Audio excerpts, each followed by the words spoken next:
한 여름밤 나는 친구들과 함께 산속에 있는 작은 오두막에서 주말을 보내게 되었다. 우리가 도착한 시간은 이미 저녁 늦은 시간이었고 주변은 깜깜한 어둠에 휩싸여 있었다. 오두막은 오래된 목조 건물이었고 주변에는 전혀 인가가 없는 깊은 산중턱에 있었다. 솔직히 말해 처음엔 이곳에 오는 것이 조금 두려웠지만 오랜만에 친구들과의 여행이라 기대감에 부풀어 있었다. 우리는 짐을 풀고 간단히 저녁 식사를 했다. 시간은 이미 자정을 넘어서고 있었고 밖에서는 여전히 산들바람이 나뭇잎을 흔들고 있었다. 식사를 마치고 우리는 거실에 둘러앉아 이야기를 나눴다. 처음에는 서로의 근황을 묻고 답하는 일상적인 대화였지만 어느 순간부터 자연스럽게 공포, 썰로 대화 주제가 넘어갔다. 어두운 오두막, 깊은 산속이라는 환경이 그 분위기를 더욱 고조시키고 있었다. 그중 한 친구가 이 오두막에 얽힌 이야기를 들어본 적 있어? 라며 말을 꺼냈다. 모두 그 말을 듣자마자 집중했다. 그 친구는 몇 년 전 이 오두막에서 한 가족이 비극적인 일을 겪었다는 이야기를 했다. 그 가족은 모두 여기서 미스터리하게 사라졌고 이후로 아무도 그들의 행방을 알지 못했다고 했다. 현지 경찰이 수사를 했지만 결국 아무것도 밝혀내지 못한 채 시간이 흘렀다는 것이었다. 우리는 그 이야기가 만들어낸 섬뜩한 분위기에 압도되어 한동안 말이 없었다. 그러나 이내 다른 친구가 에이 그런 이야기 다 만들어낸 거야. 진짜일 리가 없어라며 분위기를 풀어보려 했다. 모두가 긴장을 풀고 웃음을 되찾는 듯 했다. 그때 갑자기 오두막 외부에서 이상한 소리가 들려왔다. 누구도 농담할 수 없는 순간이었다. 마치 날카로운 물체가 나무를 긁는 듯한 소리였다. 우리는 의아해하며 서로의 얼굴을 쳐다봤다. 누군가 장난을 치는 것인가 싶어 창문 너머로 밖을 살폈지만 아무것도 보이지 않았다. 시간이 흘러 우리는 다시 안심하고 대화를 이어가려 했지만 그 순간 이번에는 오두막 내부에서 쿵쿵거리는 소리가 들리기 시작했다.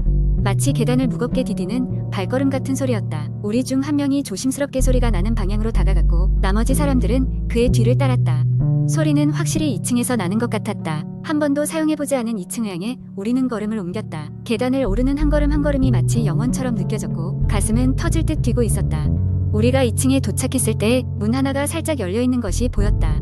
그 방에서 소리가 나는 듯했다. 떨리는 손으로 문을 열었고 우리는 그곳에서 아무도 없다는 것을 확인했다. 그러나 뭔가 이상했다. 방 한가운데에는 먼지투성이인 낡은 인형이 놓여 있었다. 누구도 그 인형에 대해 들어본 적이 없었다. 그리고 그 인형의 얼굴은 이상하게도 웃고 있는 듯한 표정이었다. 겁이 난 우리는 방을 나와 문을 잠그고 1층으로 내려와 모닥불을 피워 그 주위를 둘러앉았다. 모두 불안한 표정이었지만 아무도 그것에 대해 직접 언급하려 하지 않았다. 갑작스러운 졸음이 몰려와 우리는 각자의 침낭에 들어갔지만 좀처럼 잠들기 어려웠다.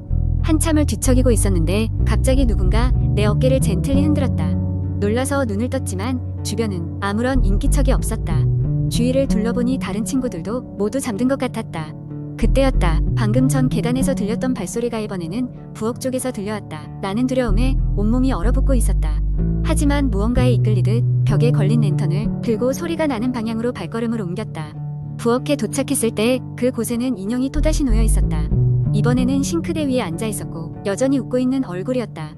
나는 뒷걸음질 치며 방으로 돌아오려 했지만 그 순간 누군가 내 귀 옆에서 속삭이는 소리를 들었다. 여기서 나가. 순간적인 공포에 질린 나는 급히 방으로 돌아갔고 친구들을 깨웠다. 모두에게 상황을 설명하자 즉시 짐을 싸기 시작했다. 우리는 밖으로 나와 차로 이동했고 서둘러 그 장소를 떠났다.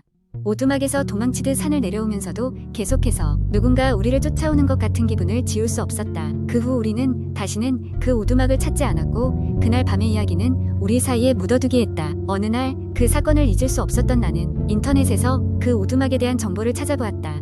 놀랍게도 실제로 그곳에 사라진 가족이 있었다는 기록을 발견할 수 있었다. 그들 역시 마지막으로 그 오두막을 방문했다는 것이었다. 이후 그 오두막은 수년간 아무도 찾지 않았다. 하지만 최근에 누군가 그곳을 다시 찾았다는 소문이 들려왔다. 그들은 과연 어떤 이야기를 가지고 있을까? 그 생각만으로도 나는 다시금 소름이 끼쳤다. 두 번째 이야기 몇 해 전 나는 서울 내각에 위치한 작은 오피스텔에서 혼자 살고 있었다. 당시 나는 회사에서 늦게까지 야근하는 일이 잦아 집에 도착하면 이미 깊은 밤이 되어 있었다. 그날도 어김없이 지친 몸을 이끌고 집으로 돌아와 문을 열었다. 집 안은 여느 때와 다름없이 고요했고 나는 이를 당연하게 여기고는 아무 생각 없이 샤워를 하고 침대에 몸을 눕혔다. 그런데 그날따라 이상하게도 잠이 쉽게 오지 않았다. 시계를 보니 벌써 새벽 2시. 뒤척이기를 수차례 결국 자리에서 일어나야 했다. 찬바람이 통하는 발코니로 나가 담배를 한 대 피우려다 문득 평소와는 다른 이상한 느낌이 들었다. 발코니의 구석, 어두운 그림자 사이에서 무엇인가 움직이는 듯한 느낌이었던 것이다. 나는 손전등을 켜고 발코니를 살폈다. 아무것도 보이지 않았다. 날이 어두워서 그랬을 거라 생각하며 안심하려던 찰나 다시 한번 그 느낌이 들었다. 뭔가가 내 근처에 있다는 확신이 들었다. 나는 다시 발코니를 바라보았다. 이번에는 분명히 느껴졌다. 무언가가 틀림없이 그곳에 있었다. 잠깐 동안의 기분 나쁜 침묵 후에 나는 그것이 바람 때문일 것도 같다는 결론을 내리고 방으로 돌아와 억지로라도 잠을 청하려 했다. 하지만 이미 충분히 신경이 곤두서버린 나로서는 도저히 잠들 수가 없었다. 그래서 휴대폰을 켰다. 메신저 알림이 몇 개에 와 있었고 나는 무심코 그것들을 확인하기 시작했다. 그러다 이상한 문자가 눈에 들어왔다. 알 수 없는 번호로부터 온 메시지였다. 내용을 보니 보고 있다라는 한 단어가 있었다. 순간 온몸에 소름이 돋았다. 장난 전화일 것이라 생각했지만 누가 이런 장난을 새벽 2시에 할까 싶은 마음도 들었다. 혹시나 해서 번호를 검색해 보았지만 아무런 정보도 찾을 수 없었다. 찝찝한 기분이 가셨지만 나는 어떻게든 잠을 청하기로 했다. 다음 날은 주말이었다. 나는 그 불쾌했던 감정을 떨쳐내기 위해 간단히 준비를 마치고 근처 카페로 향했다. 카페로 가는 골목길에서 나는 그를 마주쳤다. 키가 크고 체격이 좋은 남자였다. 그는 나를 보자마자 미소를 지으며 다가왔다. 아, 어제 잘 잤어요. 그는 대뜸 그렇게 묻더니 혀를 끌끌 차며 보고 있었는데 정말 평화로워 보이더군요. 라고 덧붙였다. 갑작스러운 그의 질문에 나도 모르게 얼굴이 굳어졌다. 그는 날 계속 관찰하고 있었다는 말이 아닌가. 그는 내 표현이 굳어진 것을 보더니 만족스러운 듯 웃더니 그럼 조심해요. 라고 말한 후 가던 길을 갔다. 나는 그날 이후 오피스텔을 떠나기로 결심했다. 짐을 싸는 동안에도 낯선 시선이 느껴지는 것 같았지만 어서 이곳을 벗어나고 싶은 마음에 서둘러 짐을 정리했다. 마지막으로 방을 둘러보고 떠나는 순간 남피가 얼어붙는 듯한 기분이 들었다. 방문에 붙어있는 쪽지를 발견했기 때문이다. 쪽지에는 이렇게 적혀 있었다. 또 보자. 꼭. 그 뒤 나는 그곳을 떠나 귀신 쓰레기를 정리한 듯한 기분이 들었지만 아직도 그날의 기억은 가끔 악몽으로 되살아난다. 여전히 그가 누구였는지, 왜 나를 괴롭혔는지에 대한 질문은 풀리지 않은 채로 남아있다. 하지만 나는 무엇보다도 그가 다시는 날 찾지 않기를 바랄 뿐이다. 세 번째 이야기. 어느 늦은 가을 저녁, 서울 외곽의 작은 마을에 사는 한 남자가 있었습니다. 그의 이름은 민수였고 그는 오랜 시간 동안 서울 도심에서 바쁜 생활을 하다가 한적한 시골 마을로 이사 온 지 얼마 되지 않았습니다. 그날 밤 민수는 이삿짐을 정리하고 간단한 저녁 식사를 마친 후 본격적으로 집 주변을 산책하며 마을을 둘러보기로 했습니다. 마을은 외딴 곳에 위치해 있어 산책을 하는 동안 주변은 한적하고 고요했습니다. 어둠이 깊게 내린 길을 따라 걷다 보니 민수는 사방에서 바람에 흔들리는 나뭇잎 소리와 자신이 걷는 잔디에 바스락거리는 소리만이 들릴 뿐이었습니다. 그러다 문득 그의 앞쪽에서 희미하게나마 불빛이 반짝이는 것을 발견했습니다. 호기심이 많은 민수는 자연스럽게 그 빛의 근원지를 향해 발걸음을 옮겼습니다. 그곳은 오래된 폐가였습니다.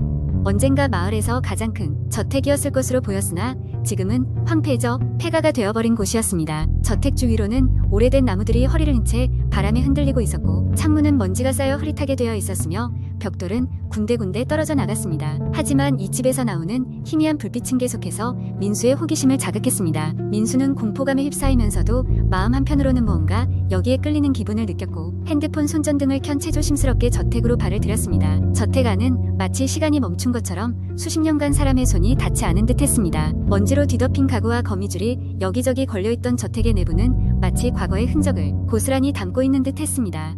그러던 중 2층에서 나는 누군가의 발소리에 민수는 깜짝 놀라 뒤돌아보았지만 보이는 것은 아무것도 없었습니다. 누군가가 자신을 지켜보고 있다는 느낌을 받은 민수는 자신의 착각이라고 되뇌며 용기를 내 계단을 오르기 시작했습니다. 2층에는 여러 개의 방이 줄지어 있었고 그중 문이 조금 열려있는 방이 하나 있었습니다. 그 방에 들어서자마자 민수는 깊은 한숨과 함께 방이 주는 섬뜩한 기운을 느꼈습니다. 방 중앙에는 낡고 오래된 사진 앨범이 테이블 위에 놓여 있었고 앨범은 이미 누군가에 의해 천천히 넘겨진 듯 했습니다. 민수는 자신도 모르게 앨범을 열어보기 시작했고 거기에는 과거의 저택에 살았던 가족의 사진들이 잔뜩 있었습니다. 사진 속의 아이들은 처음에는 행복하고 즐거운 모습이었으나 페이지를 넘길수록 그들의 모습은 점점 어두워지고 눈에 띄게 초췌해 보였습니다. 가장 마지막 페이지에는 무표정하게 카메라를 바라보는 가족의 모습이 담겨 있었으며 그 뒤로는 여러 번 덧칠된 듯한 검붉은 물감들이 페이지를 채우고 있었습니다. 그 순간 민수의 핸드폰이 갑자기 꺼지며 방 안은 완전히 어둠에 잠겼습니다. 당혹감에 휘둘린 민수는 성급히 방을 빠져나가려 했지만 문이 갑자기 뚜껑을 닫듯이 쾅 하고 닫혀버렸습니다. 그는 두려움 속에서 문을 잡아당기려 애썼지만 문은 꿈쩍도 하지 않았습니다. 밖에서 들리는 정체불명의 속삭임과 웃음소리는 그를 더욱 섬뜩하게 만들었습니다. 그리고 그때 민수는 문 옆 거울에 비친 자신의 모습 뒤에 흐릿하게 나타나는 가족의 모습을 볼 수 있었습니다.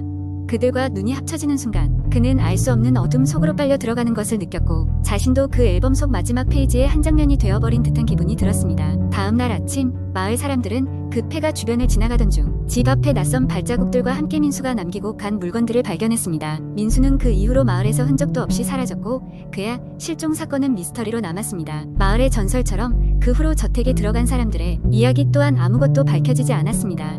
마치 그들이 앨범 속 한 장에 사진이 된 것처럼 말입니다. 마을 주민들은 여전히 그 폐가 근처를 지나갈 때마다 고개를 푹 숙이고 발걸음을 서두릅니다. 밤이 되면 누가 그곳에 또다시 불빛을 켠 것인지를 두려운 마음으로 궁금해할 뿐입니다.